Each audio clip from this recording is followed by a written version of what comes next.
नमस्कार। 21 अगस्त को अर्पित एक्सप्लेन ने एक वीडियो डाला था अपने चैनल पे, जहां वो बता रहे हैं कि ये बाबा किस तरह से धर्म का नाम लेके औरतों को एक तरह से नीचा दिखाते हैं या उनको कंट्रोल में रखना चाहते हैं, जो बिल्कुल सही है। यहाँ पे जितने भी बाबा हैं, अब अगर जाने पोखी बाबा हैं, पर्ची बाबा हैं, आप समझदार हैं तो आप उनके कंट्रोवर्शियल स्टेटमेंट से परिचित हैं। मैं ये वीडियो सिर्फ बनाने का मकसद ये है कि जो उन्होंने वहाँ रेफरेंस लिया कि बृहदारण्यक उपनिषद मैरिटल रेप का लाइसेंस देता है, ये उनके शब्द हैं, और जो उन्होंने वहाँ पे ट्रांसलेशन लिया है वो पूरी तरीके से गलत है, तो वो उसकी हम जांच पड़ताल करना चाहेंगे। एक पब्लिक प्लेटफॉर्म पे जब आप इस तरह की पोस्ट कर रहे हो तो आप क्रॉस चेक करके डालें तो वो ज़्यादा बेहतर रहेगा। क्योंकि उपनिषद जो है, अगर हम मैं बोलूँ श्रुति और स्मृति में अंतर है, तो सारे जो आपके स्क्रिप्चर्स एक जैसे नहीं हैं। आपने उपनिषद और भगवत गीता का जो ट्रांसलेशन है वो गलत किया है, तो उसको एक बार आप क्रॉस चेक करके देखें। दूसरी बात मैं ये कहना चाहूँगा, मुख्य 11 या 13 उपनिषद हैं, उसमें 1600 श्लोक हैं। तो कुछ श्लोक ऐसे हो सकते हैं जो आज के समय में रिलेवेंट नहीं है, या जो एक टाइप के कंट्रोवर्शियल मैं बोलूँ कि हैं। इसका ये मतलब तो नहीं है कि सारा ही उपनिषद, पूरा ही उपनिषद खराब है। तो इस सेंस से तो कोई लॉजिक ही नहीं बना, और आप ही बोलते हैं कि जनता को लॉजिक यहाँ पे डेवलप करना चाहिए। कि अगर 1600 श्लोक हैं, उसमें से कुछ श्लोक हैं जो कंफ्यूजिंग हैं, कंट्रोवर्शियल या समझ नहीं आ रहे हैं, तो उसका हम ये मतलब बिल्कुल नहीं निकाल सकते। तो ये चीज़ें, बाकी अर्पित एक्सप्लेन अच्छा काम कर रहे हैं, पर्सनल उनका कुछ नहीं है, बट मैं उनसे ये रिप्लाई चाहता हूँ।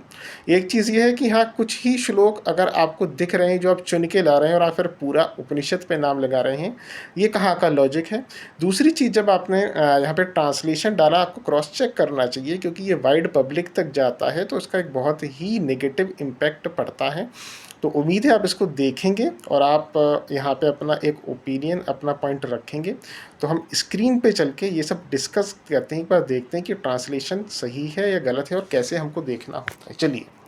तो छांदोग्य उपनिषद तो सीधे सीधे मैरिटल रेप का लाइसेंस देता है। छांदोग्य उपनिषद के 6 अध्याय चतुर्थ ब्राह्मण का 7वां श्लोक कहता है कि पत्नी यदि मैथुन यानी सेक्स न करने दे तो पहले उसे वस्त्र आभूषण आदि देकर मनाए, फिर भी न माने तो उसे दंड यानी पनिशमेंट का डर दिखाकर उसके साथ बलपूर्वक समागम करें। और ये इसी वीडियो के नीचे एक बंदे ने बहुत सही और वाइज कमेंट वहाँ किया था कि जो आपका ट्रांसलेशन है उपनिषद का, वो पूरा गलत है, और उसने वर्ड्स का मीनिंग भी बताया। आप ये खुद पॉज करके देख सकते हैं। जैसे काम का मतलब हमेशा यहाँ पे सेक्स नहीं होता है। अब हम यहाँ पे देखेंगे, देखिए छांदोग्य उपनिषद ये बोल रहे हैं, बाई मिस्टेक हो गया, इन्होंने लिखा है नीचे कमेंट में बृहदारण्यक उपनिषद। हम चलते हैं वेबसाइट पे, किस तरह से ट्रांसलेशन देखा जाता है वहाँ पे हम कैसे देखते हैं। तो देखिए यहाँ पे इन्होंने लिखा था 6वां अध्याय, इसमें 4था ब्राह्मण 7वां श्लोक। ठीक है, इन्होंने क्लियरली लिखा हुआ है वहाँ पे। तो हम वेबसाइट पे जाके देखेंगे, आप भी ऐसे चेक कर सकते हैं, हमें क्लियरिफाई तो हो कि क्या ट्रांसलेशन सेम है या गलत है। तो बृहदारण्यक उपनिषद, यहाँ पे मैं जाऊँगा 6वें अध्याय में। यहाँ पे जब मेरा आपका 6वां अध्याय आया, इसमें इन्होंने जो बोला है 4था ब्राह्मण है और इसमें 7वां श्लोक है। पहले मैं चेक करूँगा क्या ये यही श्लोक है।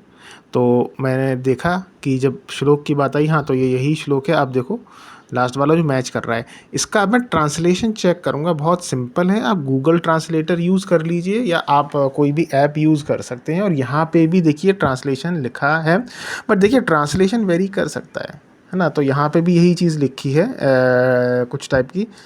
बट जो उन्होंने वर्ड यूज़ किया है कि मैथुन और सेक्स, वो नहीं है। क्योंकि देखिए काम वासना क्या है, यहाँ पे काम डिज़ायर को बोला जाता है। डिज़ायर सिर्फ सेक्सुअल डिज़ायर नहीं होती है। अगर मुझे पैसा चाहिए तो वो भी एक तरह की डिज़ायर है, तो वो सिर्फ काम वासना सेक्सुअल डिज़ायर नहीं होती है। यहाँ मैंने मीनिंग डाला, अब आप देख सकते हैं गूगल ट्रांसलेटर में भी। तो हम बस ये देख रहे हैं उनका ट्रांसलेशन सही है या नहीं। श्लोक का मतलब और उसका मीनिंग लाइफ के लिए वो एक अलग बात है। दूसरा, यहाँ पे आप देखोगे क्विलबॉट करके मैंने सर्च किया था ये वेबसाइट, जिस पे आप देखो बिल्कुल अलग मीनिंग आ रहा है। इसमें तो ऐसा कुछ भी नहीं दिया जो उन्होंने बताया है। अर्पित एक्सप्लेन ने बोला ऐसा कुछ नहीं है। तो ट्रांसलेशन में गड़बड़ हो सकती है। संस्कृत श्लोक वही है, आप खुद पढ़ के देखें, खुद अपने में इतनी बुद्धि होती है, हम समझ सकते हैं कि यार ये तो ऐसा यहाँ पे नहीं है। आप स्वयं ट्रांसलेशन यहाँ पे डाल के देख सकते हैं। आपको वेबसाइट लिंक चाहिए, मैं उपनिषद की दे दूँगा, आप सिंपल वहाँ पे जाके देखिए और वहाँ का मतलब निकालिए। तो इससे हमको बचना है, क्योंकि अगर गलत ट्रांसलेशन हमने ये समझा तो कहीं न कहीं इसका बहुत नेगेटिव इम्पैक्ट आएगा। और यही मैं अर्पित जी से कह रहा था कि आप इतने रिस्पॉन्सिबल हैं, आपके फॉलोअर्स हैं, आपको एक बार क्रॉस चेक करना चाहिए। हाँ, समझ सकता हूँ कि काफ़ी सारे ट्रांसलेशन हैं, हम कन्फ्यूज़ हो जाते हैं, बट स्टिल मैंने भी करके देखा ये। तो आप देखोगे यहाँ ऐसा कुछ नहीं आ रहा है कि वहाँ पे मैथुन करना चाहिए या वहाँ पे एक तरह से वो पीटना चाहिए। इस पुत्रम आप देखोगे यहाँ पे श्वेत केतु उपनिषद में यहाँ पे लिखा हुआ है चैप्टर 2 वर्स 5। मैं जाऊँगा उपनिषद वेबसाइट पे नीचे, मैं चेक करूँगा जो श्वेत केतु उपनिषद है और उसमें चैप्टर 2 वर्स 5। तो उससे हमको क्लैरिफाई होगा कैसे सर्च करें, क्या मीनिंग निकालें, क्या लोग गलत मीनिंग निकाल रहे हैं। तो यहाँ गया मैं श्वेतापर उपनिषद और इसमें 2nd वर्स, और यहाँ पे आप देखोगे 2nd चैप्टर और इसमें जो वर्स है ये, यहाँ आपने फेमस कभी सुना हो अमृतस्य पुत्रम, और यहाँ पे उन्होंने ट्रांसलेशन भी दिया है। युजेवां ब्रह्म पूर्व्यं नमोभिर्विश्लोक। क्योंकि कई बार ट्रांसलेशन संस्कृत देखिए सबको आती नहीं है, हम यहाँ ये समझ सकते हैं। मैं इसलिए बताना चाह रहा हूँ, सारे श्लोक उपनिषद के ऐसे नहीं हैं जो उन्होंने चुनिंदा श्लोक डाले हैं मिस इंटरप्रिटेट करने के लिए। तो यहाँ पे आप देखो अमृतस्य पुत्रम लिखा है। अमृतस्य पुत्रम से तो हम ये समझेंगे कि अमृत का पुत्र, और अमृत तो हमें एक आम जनमानस में पता है कि घड़ा है जिसको पी के हम अमर हो जाते हैं, वो यहाँ मतलब नहीं है। मेटाफरिकली यहाँ समझाया जाता है, हमको इसका मीनिंग समझना होता है, यहीं गड़बड़ी हो जाती है। यहाँ आप देखोगे तो स्वर्ग में निवास करने वाले अमर परमेश्वर के सभी पुत्र, आप उसमें कंफ्यूज हो जाओगे। स्वर्ग जो होता है तो देखिए वहाँ हम फिर नहीं समझ पाएंगे।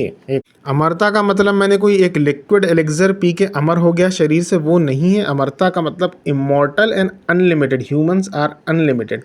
तो ये हमको क्रॉस चेक करना होता है। मेरे जब 2 ही प्रश्न हैं यहाँ पे, एक तो आप ट्रांसलेशन चेक कीजिए और आपने चुनिंदा ही उपनिषद कोट्स क्यों लिए हैं। धन्यवाद।